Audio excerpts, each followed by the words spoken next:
Hey everyone, Dale here with Renewable Innovations. Today, we're talking about one of the biggest questions I get from homeowners. Can I just buy solar panels, hire an electrician for the hookups, and do most of the work myself? On the surface, it sounds like a no-brainer. I mean, why not? Skip the sales pitch, skip the markup, do most of the work yourself, and save a ton of money. But is it actually cheaper? Is it worth the hassle? Or is it going to be one of those seem like a good idea at the time projects you regret halfway through?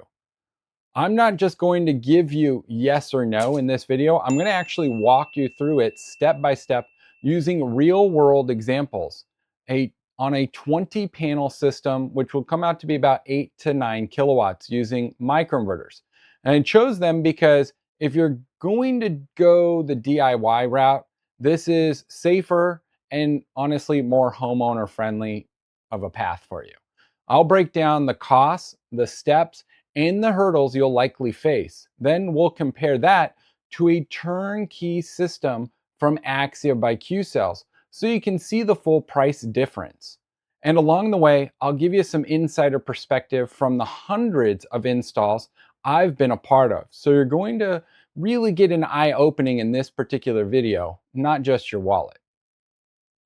So let's start with the obvious question.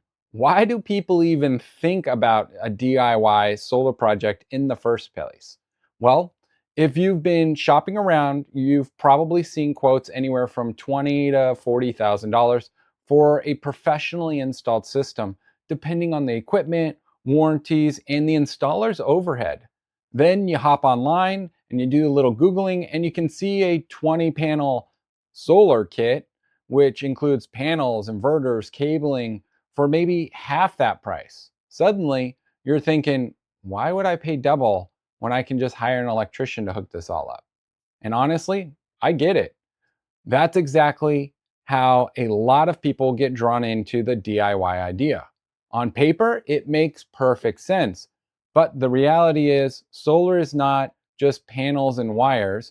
There's a lot of work, planning, and compliance packed into that price tag you're thinking of avoiding. So let's talk about the first step in any DIY project, choosing your equipment. Now, I wanted to be very specific, so I did source an online distributor, not eBay, because I wanted to have as close to an equal comparison as I could get for you. And you'll find endless combinations online, and I'm sure the pricing you'll see will vary vastly for the panels, inverters, and mounting hardware out there. In our example, we're talking about 20 Qcell Qtron 430 watt modules, which gives you an 8.6 kilowatt solar system, right? That's a pretty good capacity for most homes. And we're going to be pairing it with the Enphase IQ8 microinverters. So this is their 8th generation, and they're the high capacity. The H is their highest wattage, which is great for the Qtron modules. And then they have a high current rating. That's what the C stands for. Now, why microinverters again? Well, for a couple reasons. First, they're safer for homeowners because they convert DC energy from the panels directly to AC, right there up on the roof. That means you're not running high voltage DC lines across your roof. You don't have to worry about how you're stringing the system. Something you don't really want to get into unless you're a pro.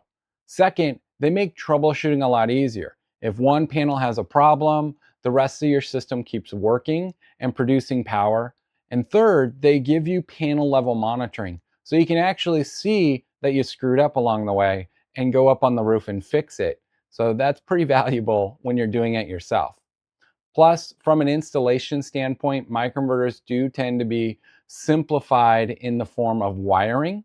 You still have to do it right, and we'll be getting into that, but they take away some of the complexities you would find with a central or hybrid inverter system. Now, it's tempting to just buy the cheapest panels you can find online, but remember, not all panels are created equal. Many, may not be actually approved by the utility for interconnection. That is something you got to kind of keep in mind. Other conditions, they might have shorter warranties, Their specs might look good on paper and then actually fall short in real world scenarios. That's why in my example, I'm going with Qcell. They're reliable, widely approved, and available. And they've honestly been the #1 selling solar panel in the United States for many years in a row. So on paper, the equipment selection looks straightforward. Pick good panels, good inverters, buy them online, have them shipped to your door. Easy, right? Well, not exactly. Here's where freight delivery reality kind of hits. This is not like ordering a coffee maker from Amazon that shows up in a little brown box on your porch. Solar panels come on large pallets. 20 panels in our example is well over 1,000 pounds. They don't just come via UPS or FedEx either. They come via freight delivery, which means a big truck, a lift gate, and a driver who may or may not be interested in helping you get them into your garage. You'll need a clear spot for the drop off as well, and you need to be there in person to inspect for damage, because that does happen, before you sign any delivery paperwork. If the panel's corner is smashed, you have to document it right then and there, or you'll be the one fighting with the supplier later. And trust me, shipping claims are not fun. So just make sure you document it clearly at the delivery time. The microinverters, racking, and others usually get shipped in separate boxes. The rails can be pretty long. We could be looking at 14, 15 feet in length. So kind of keep that in mind. And they get pretty heavy in a bundle. And that means coordinating multiple deliveries. You're not always going to be able to source it all from one distributor, and especially online, or if you're sourcing it from eBay or whatnot. So keep that in mind. You're going to have multiple deliveries that could eat into this cost comparison that we're going to be talking about. And you're going to want to be double checking everything you ordered, because nothing slows down a project faster than realizing you're missing 6 mid clamps the day you plan to start mounting the panels. So yeah, freight isn't glamorous, but it's part of the DIY story no one honestly talks about until you're chasing down a truck driver who swears, yeah, I left it on the pallet. Yeah, sure, dude. It's in the back of your truck. And that brings us to what I think is one of the most underestimated parts of a DIY solar install: racking and mounting. I'll be blunt. If you think this part is just screw some rails into the roof and throw the panels on, man, you're in for a surprise. This is meticulous work. First, you have to find your rafters. Then you have to mask your standoff locations so your rails will be perfectly straight and evenly spaced. It's really important. If you're even off a little, you'll see it forever, and your inspector will too. On a tile roof, you're pulling tiles, installing hooks, and then either cutting or grinding tiles to fit them back over your flashing or that tile hook, or swapping them with replacement tile flashings. And you have to do it all without cracking the ones you're standing on or the ones you want to keep. Composite shingle is a little bit easier and more forgiving, but you still have to flash every penetration correctly. One sloppy seal and you're setting yourself for a roof leak that might not show up for months. Once your attachments are in, you still have to mount and level the rails. And I'm not joking, they're up to 14 feet, 15 feet in length. So be prepared for that. That means making sure they're square, aligned, and securely bolted down. And that's before you even get lifting the panels into place, which is absolutely a 2-person job. Panels are heavy, they're awkward, they catch wind like a sail, and if you've never done it, they're not nearly as plug and play as you might think. So yes, you can do it yourself, but you'll need time, patience, some skill, and a friend willing to help you, hopefully, who doesn't mind heights. And I recommend that you save the beers for after the last panel is secured, unless you want to end up on America's Funniest Home Videos. Now, let's talk about wiring and conduit runs. Even with microinverters, you're not just snapping a few components together and calling it a day.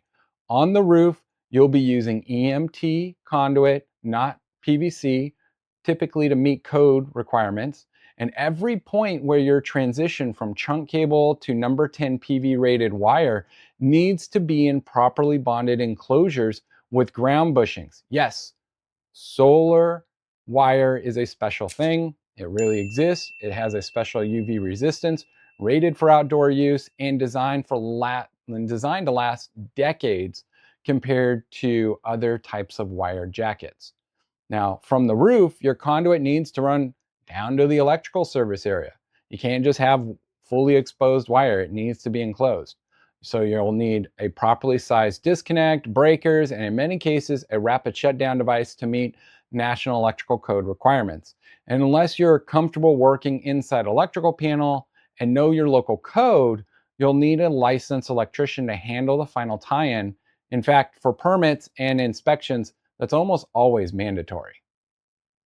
And well, speaking of permits, let's get into the permitting and utility approval, because this is where many DIY dreams start to slow down. Your city or county will require professional engineered plans that include your panel layout, structural load calculations. They want to make sure that the equipment that's placed on your roof and that the roof itself can actually handle the weight, a detailed electrical single line diagram. There's some other paperwork associated with it, your label page, your signage, general codes, site layouts, all that is on the plans, and proof that your design meets rapid shutdown and grounding requirements. This is not something you can just sketch on a graph paper like a landscaper.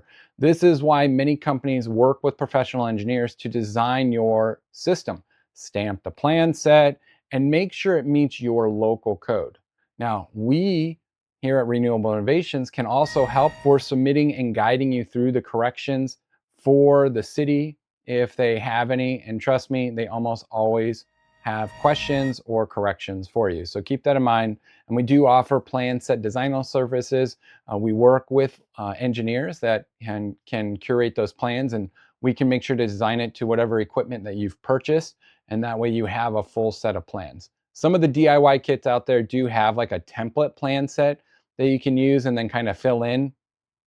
Depending on your jurisdiction, that may or may not work. So sometimes it's just better to get a solid set of plans that are specific to your project.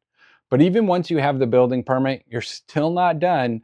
Your utility has their own process of interconnection, and they want to see the equipment data sheets, wiring diagrams, and confirmation that every component is on their approved list.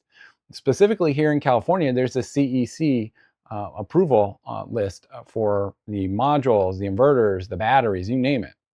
And if you went bargain hunting and bought something they don't approve, well, you'll be replacing it before you even get to turn on the system.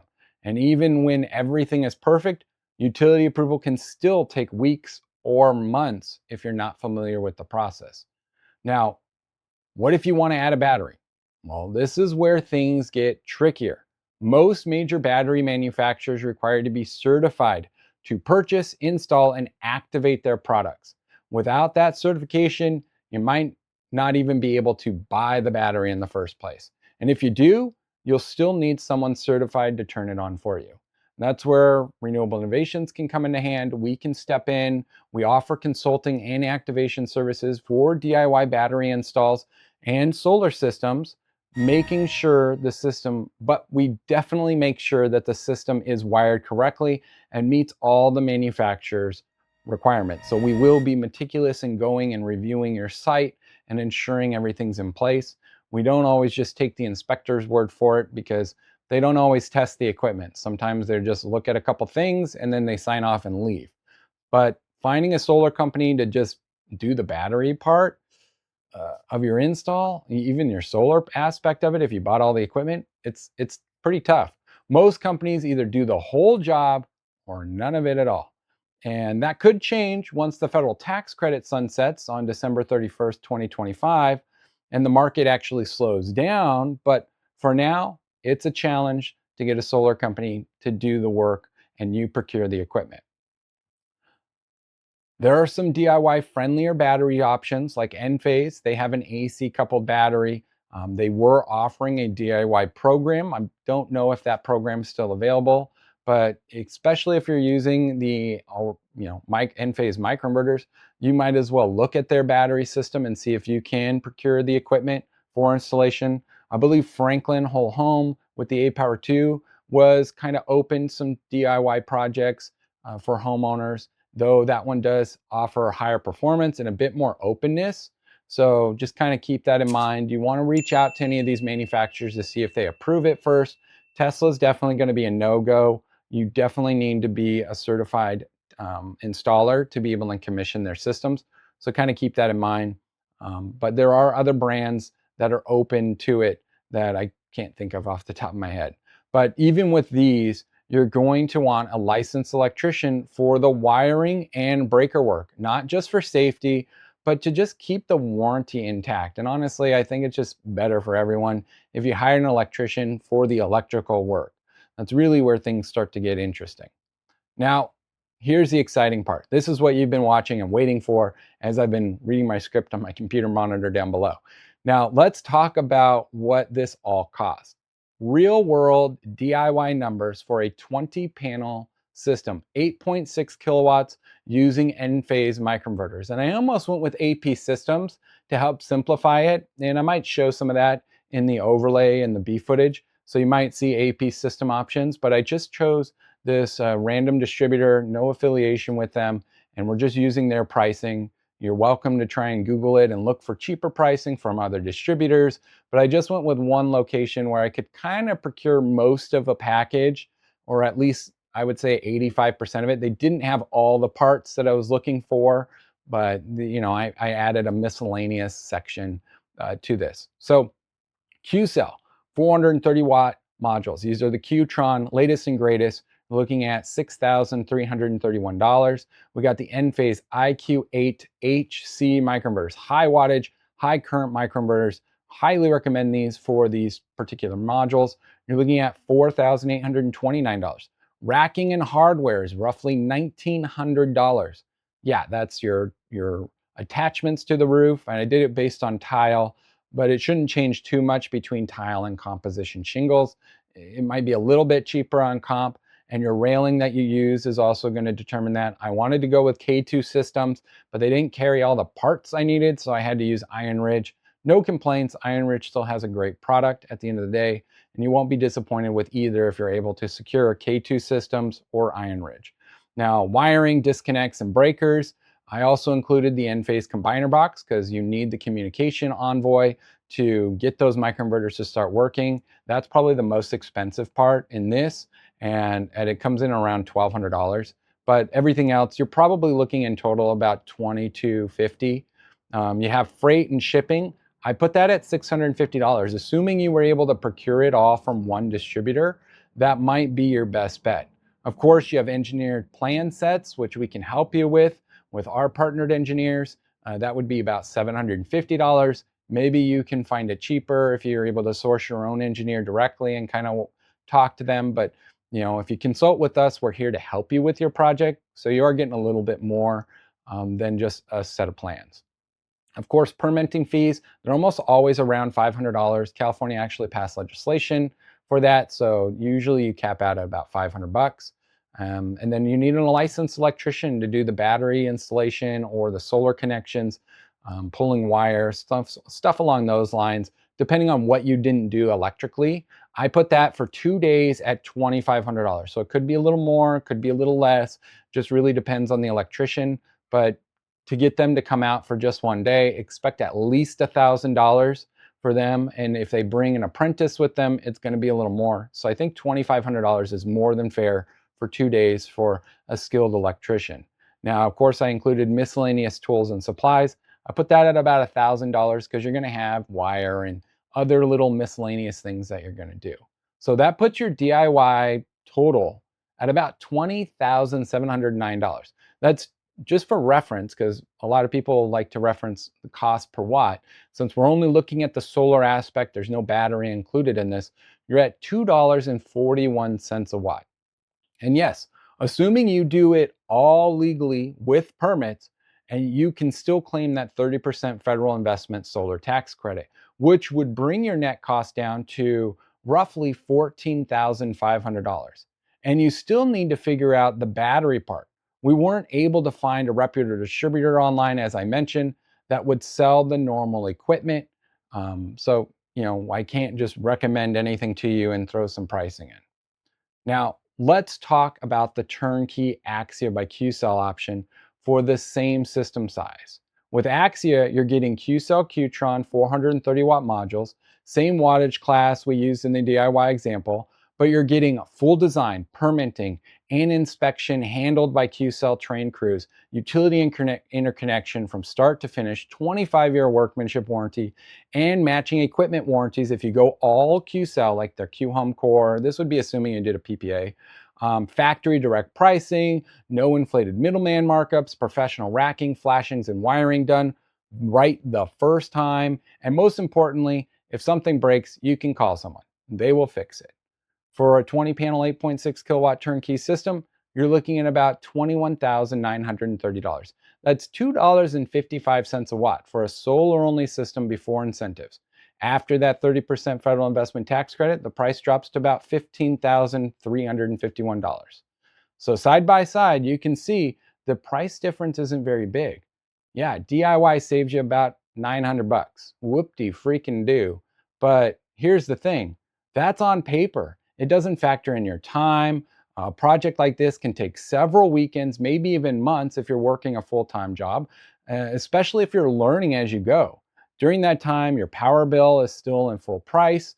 Your time is worth money. You're taking time away from your family, taking time away from vacations. You're just burning yourself out up on the roof. So the savings kind of shrinks, in my opinion. And your risk, if you miss a flashing detail, wire something incorrectly, or fail an inspection, you're just fixing it yourself. You're having to deal with it. You're having to make calls. You're having to pay for more consultations for someone else to come out. If a panel or inverter fails later, you're the warranty department, removing it, shipping it, installing the replacement. Your financing options are limited. Axia can be financed with low interest solar loans. They also have power purchase agreements, whereas a DIY usually means paying out of pocket. Your stress level is probably through the roof if you've never coordinated freight deliveries, building department requirements, utility paperwork, and actual installation all at once. It's a lot to manage. I've done it, I do it, I'm here for you. So here's the trade-off. DIY gives you control and satisfaction of saying, hey, I built my own solar system. It can save you money if you have the skills, time, and patience to go through it, right? But it also means every step from racking to wiring to utility approval is on your shoulders. Axia by Qcell, on the other hand, hands all the responsibilities to their teams that have done it thousands of times. You pay more, but you get peace of mind and long-term support. And honestly, for some homeowners, that's worth it more than the money saved. And it's not that much. So my take, DIY solar can work, and for the right homeowner. Yeah, sure, you can shop around, maybe get the price a little lower, get that savings a little higher. Yeah, it's fun, it's a rewarding project, but it's not a shortcut, and it's not a weekend job unless you have serious construction and electrical experience. The racking alone can be a multi-day marathon, and the permitting, utility approval, and battery integration, especially with manufacturer certification requirements, you're kind of in a situation that'd be a little difficult. And remember, even if you go DIY, my company can still help. We can create your engineered plan sets with our team of engineers, handle permitting. We're happy to consult with you on that. Provide consultations during the install. I can even do job site supervision, kind of come out there, see what you're doing, help you. I'm certified with all the major manufacturers. I got plenty of certifications from them. I've gone through many of the courses. And even if you need help with the battery certification and activation, so that way you can get your system up and running, I'm happy to take a look at it because I'm here for you. I'm here to help you make the switch to clean renewable energy, whichever way that might be, whether it's through getting a quote from us to get a system from Axia by Qcell, or by doing it yourself. I want to help you make that switch to clean renewable energy. And if you want a DIY but avoid the most painful parts, let's talk. I'm here for you. If you want that peace of mind of a turnkey install, Axia by Qcell is probably one of the best values out there, and they'll be around for the long haul. Either way, You can book a consultation with reinnovations.org for just $249. Just got to use the link down in the description below. And if you move forward with an Axia proposal, I'll actually refund you the money. So if you buy a system from me, you get your cash back. Yeah, there's no risk to it. So would you take on the racking, the heavy lifting, the freight deliveries, and the paperwork to save $1,000? Or would you rather have someone else handle it all? Let me know in the comments. And don't forget to like, subscribe, and share this video with anyone who's been dealing with the, hey, I found a deal on eBay. Thanks for watching. I'll see you in the next one.